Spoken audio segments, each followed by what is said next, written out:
सभी को जय मसीह की। प्रभु यीशु मसीह के मधुर और मीठे नाम में शालोम। आज का वचन पाया जाता है मत्ती 16 उसके 19 में, जहाँ पे वचन हमसे कहता है, मैं तुझे स्वर्ग राज की कुंजियां दूंगा और जो कुछ तू पृथ्वी पर बांधेगा वह स्वर्ग में बांधेगा और जो कुछ तू पृथ्वी पर खोलेगा वह स्वर्ग में खुलेगा।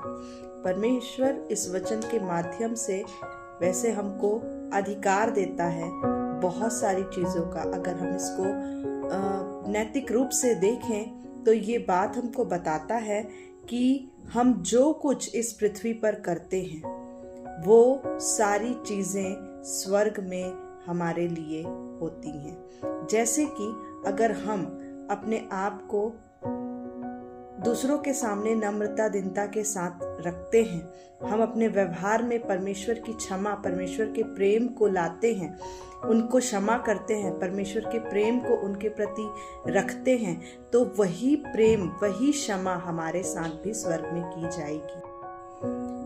इस एक उदाहरण के माध्यम से मैं बताना चाहूंगी कि एक बच्ची थी, वो अपनी माँ की सौतेली बच्ची थी और उसकी माँ उसको जंगल में भेज देती है कि अब तुम मेरे साथ नहीं रहोगी। और ऐसा होता है, वो जंगल में जाती है और वहां पे उसको एक बुजुर्ग माता मिलती है और वो बोलती है कि बेटा मेरा ये लकड़ी को साफ कर दो, मैं नहीं उठा पाऊंगी, मैं नहीं कर पाऊंगी। वो बच्ची उसकी मदद करती है और उसके बाद वो आगे बढ़ जाती है।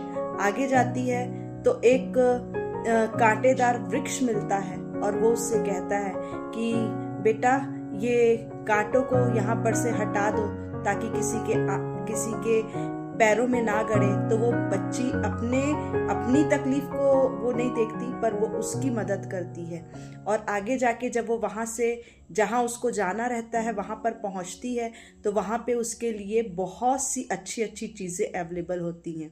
और जब वो सारी चीज़ों को वहाँ पर देखती है तो वो खुश हो जाती है और उसके बाद वो लोग कहते हैं तुमने सब कुछ अच्छा किया, इसलिए तुम्हारे साथ ये सारी चीज़ें अच्छी हुई हैं। और वो खुशी खुशी वो सारे सामान को, वो सारे गिफ्ट्स को लेके अपनी माँ के पास जाती है और उसके बाद उसकी माँ ये बात नहीं बताती कि उसने क्या संघर्ष किया था, पर वो बस उसकी माँ ये देखती है कि वो अच्छी अच्छी चीज़ें लेकर आई है। तो वो कहती, अपनी बेटी को भी वो भेज देती है, जा जिस रास्ते पे ये गई थी उसी रास्ते पे जाना तो तुझे भी वो मिलेगा।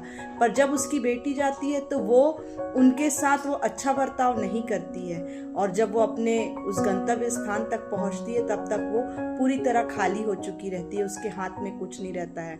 आपको समझ आ गया होगा मैं किस कहानी की बात कर रही हूँ। हम बचपन में इस कहानी को पढ़ चुके हैं अपने पुस्तकों में।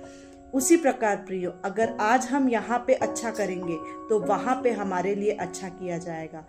ये वचन हमसे कहता है। इसलिए अपने आप को जांचें, परखें और सुधार लें कि तुम्हारे कारण किसी को ठोकर तो नहीं लग रहा है, किसी को तकलीफ तो नहीं हो रही है। यदि तुम किसी की तकलीफ का कारण बनोगे तो न्याय के समय में परमेश्वर तुमको नहीं बख्शेगा। परमेश्वर आप सभी को इस वचन के माध्यम से आशीष दे। आमीन।